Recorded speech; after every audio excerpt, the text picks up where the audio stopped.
खाद्यान्न परिरक्षण की पाठ्य योजना, जिसकी पीडीएफ डिस्क्रिप्शन में उपलब्ध है।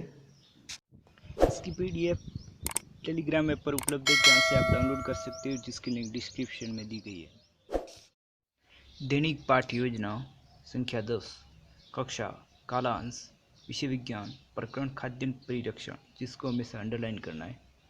दिनांक विद्यालय, जिसमें आप इंटर्नशिप या ब्लॉक टीचिंग कर रहे हो, जिसमें के बाद आपको 2 कॉलम बनाने। पहला शिक्षण उद्देश्य, दूसरा अपेक्षित व्यवहार परिवर्तन। जिसमें पहला उद्देश्य ज्ञान, विद्यार्थी खाद्यान्न परिरक्षण का प्रत्यय स्मरण कर सकेंगे। विद्यार्थी खाद्यान्न परिरक्षण का प्रत्यय विज्ञान कर सकेंगे। अवबोध, विद्यार्थी खाद्यान्न परिरक्षण की व्याख्या कर सकेंगे। विद्यार्थी खाद्यान्न परिरक्षण के महत्व को समझा सकेंगे। अनुप्रयोग, विद्यार्थी खाद्यान्न परिरक्षण से संबंधित ज्ञान का प्रयोग दैनिक उच्च अध्ययन में कर सकेंगे। विद्यार्थी खाद्यान्न परिरक्षण से प्राप्त ज्ञान का उपयोग दैनिक जीवन की नवीन परिस्थितियों में कर सकेंगे। कौशल, विद्यार्थी खाद्यान्न परिरक्षण की जानकारी प्राप्त कर सकेंगे। विद्यार्थी खाद्यान्न परिरक्षण की विधियों का चार्ट द्वारा प्रदर्शन कर सकेंगे। अभिरुचि, विद्यार्थी खाद्यान्न परिरक्षण के बारे में जानने में रुचि ले सकेंगे। विद्यार्थियों में खाद्यान्न परिरक्षण से संबंधित जानकारी के लिए संबंधित पत्र पत्रिकाएं पुस्तक पढ़ने में रुचि ले सकेंगे। अभिरुचि, विद्यार्थियों में खाद्यान्न परिरक्षण के प्रति सकारात्मक दृष्टिकोण विकसित हो सकेगा। विद्यार्थियों में खाद्यान्न परिरक्षण के प्रति वैज्ञानिक दृष्टिकोण विकसित हो सकेगा। सहायक सामग्री में खाद्यान्न परिरक्षण चार्ट, शिक्षण विधि, व्याख्यान विधि, उदाहरण विधि या प्रश्नोत्तर विधि। पूर्व ज्ञान, विद्यार्थी खाद्यान्न परिरक्षण के बारे में सामान्य जानकारी रखते हैं। प्रस्तावना, जिसमें आपको 2 कॉलम बनाने। पहला छात्राध्यापक क्रियाएं, दूसरा विद्यार्थी क्रियाएं। जिसमें पहला सवाल, हमारे शरीर को ऊर्जा प्रदान करने का कार्य कौन करता है? भोजन। भोजन को कुछ दिन खुला रखने पर क्या होता है? भोजन खराब हो जाएगा। भोजन बाहर रखने पर खराब क्यों हो जाता है? सूक्ष्म जीवों के कारण। सूक्ष्म जीवों से भोजन को कैसे बचाया जाता है? संभावित, जिसमें इनमें उत्तर से ही प्रश्न शुरू करना है। जैसे भोजन, तो यहाँ भोजन खराब हो जाएगा, तो भोजन से ही दोबारा, और सूक्ष्म जीवों के कारण, तो सूक्ष्म जीवों से दोबारा नया सवाल आरंभ करना है। उद्देश्य कथन, विद्यार्थियों, आज हम खाद्यान्न परिरक्षण का विस्तारपूर्वक अध्ययन करेंगे। उसके बाद शिक्षण बिंदु, जिसमें हम शीतलन, निर्जलीकरण और पाश्चुरीकरण, निर्जमीकरण और पाश्चुरीकरण के बारे में विस्तारपूर्वक अध्ययन करेंगे। उसके बाद प्रस्तुतिकरण, जिसमें हम 5 कॉलम बनाने। पहला शिक्षण बिंदु, दूसरा छात्र अध्यापक क्रियाएं, तीसरा विद्यार्थी क्रियाएं, सहायक सामग्री और सार। इस प्रकार 5 कॉलम बनाएंगे। जिसमें पहला शिक्षण बिंदु शीतलन, जिसके विकासात्मक प्रश्न, घरों में शीतलन हेतु कौन सी युक्ति काम में ली जाती है?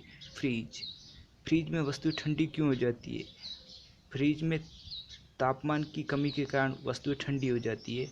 फ्रिज में कम तापमान क्यों रखा जाता है? निरुत्तर। उसके बाद यह विद्यार्थियों द्वारा दिए गए उत्तर, जो कि विद्यार्थी क्रिया में लिखेंगे। उसके बाद छात्र अध्यापक कथन करेंगे, या क्रिया की जगह कथन लिखना है।